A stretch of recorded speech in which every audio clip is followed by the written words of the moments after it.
What's up, guys? Welcome back to my channel. Your girl totally erased her intro.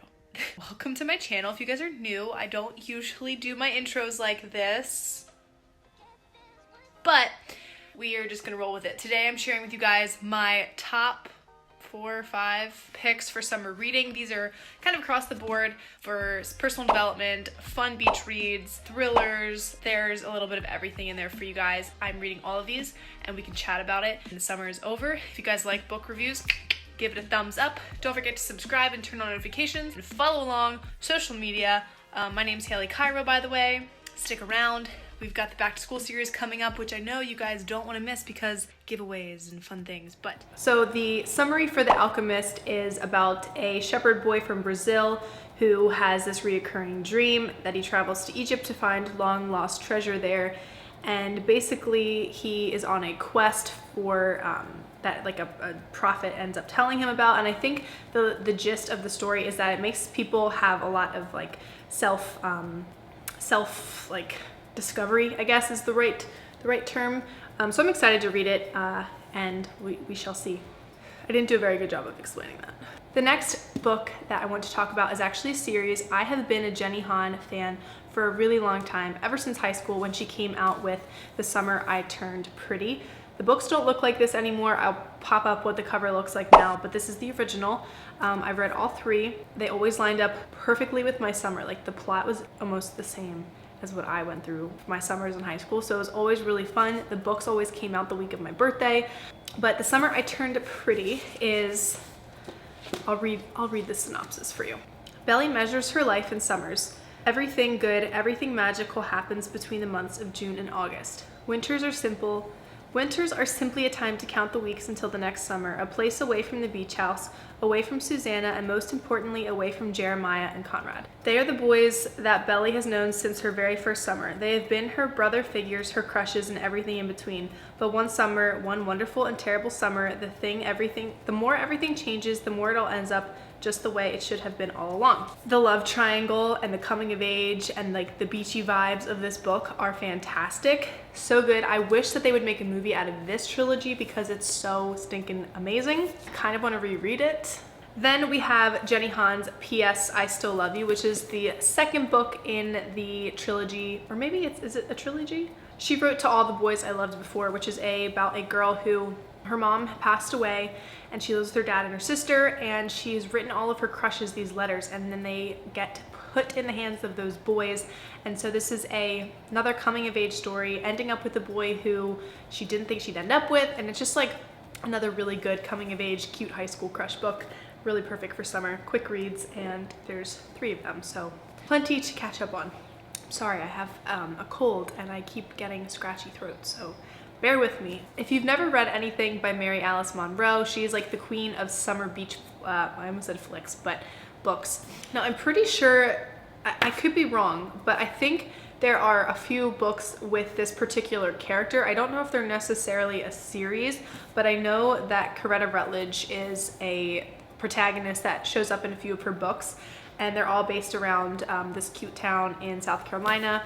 And these are, this book is called The Beach House. I read one last summer called The Beach House for Rent, which is the same character, but I don't think it's technically a series, not really sure. But the back says, Coretta Rutledge thought she'd left her southern roots, troubled family far behind. But an unusual request from her mother, coming just as her own life is spinning out of control, has Kara heading back to the scenic low country of childhood summers. Before long, the rhythms of the island open her heart in wonderful ways as she repairs the family beach house, becomes a bona fide turtle lady, and renews old acquaintances long thought lost. But it is in reconnecting with her mother that she will learn life's most precious lessons. True love involves sacrifice, family is forever, and the mistakes of the past can be forgiven.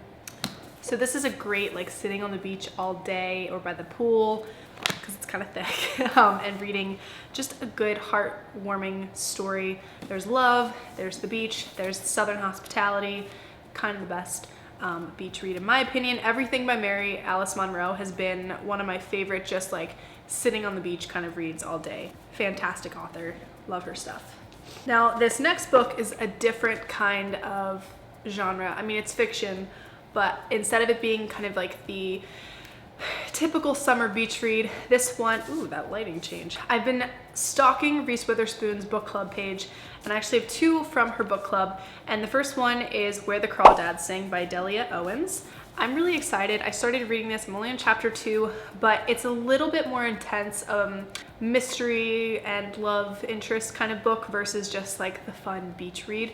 So the back or the inside says, for years, rumors of the Marsh Girl have haunted Barkley Cove, a quiet town on the North Carolina coast. So in late 1969, when handsome Chase Andrews is found dead, the locals immediately suspect Kaya Clark, the so-called Marsh Girl. But Kaya is not what they say. Sensitive and intelligent, she has survived for years alone in the marsh that she calls home. Finding friends in the gulls and lessons in the sand, then the time comes when she yearns to be touched and loved.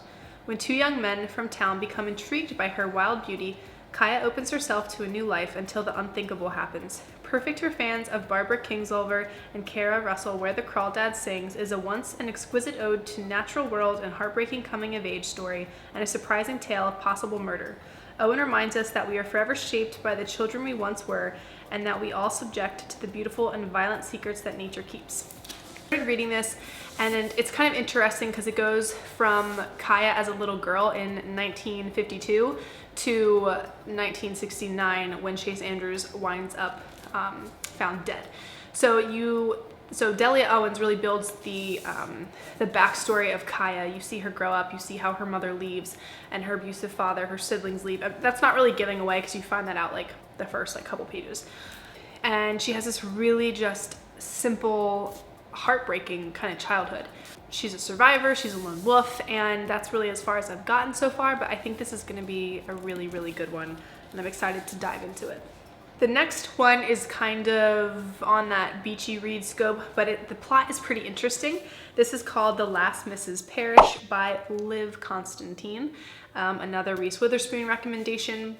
And I just think it just sounds really interesting. So it says, Amber Patterson is fed up. She's tired of being a nobody, a plain invisible woman who blends into the background. She deserves more, a life of money and power like the one blonde-haired, blue-eyed goddess Daphne Parrish takes for granted. To everyone in the exclusive town of Bishop's Harbor, Connecticut, Daphne, a socialite, a philanthropist, and real estate mogul husband Jackson are a couple straight out of fairy tale, blessed with two lovely young daughters. Amber's envy could eat her alive if she didn't have a plan. Amber uses Daphne's compassion to insinuate herself into the family's life, the first step in a meticulous scheme to undermine her.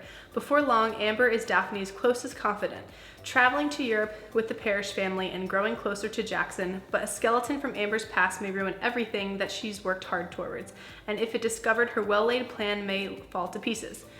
I think this is interesting because usually it's the other way around. The main character is the girl who's getting everything happening to her, whereas the main character in this is kind of the deviant one, which I think is a fun twist. So I think this is going to be really fun. Another good kind of beach pool read. So I will let you guys know what I think of this one. So those are my summer reading picks for 2019. I hopefully will have some time to read some more, but if not, that is what I will be reading. If you guys have any recommendations, pop them down below. I love finding new books.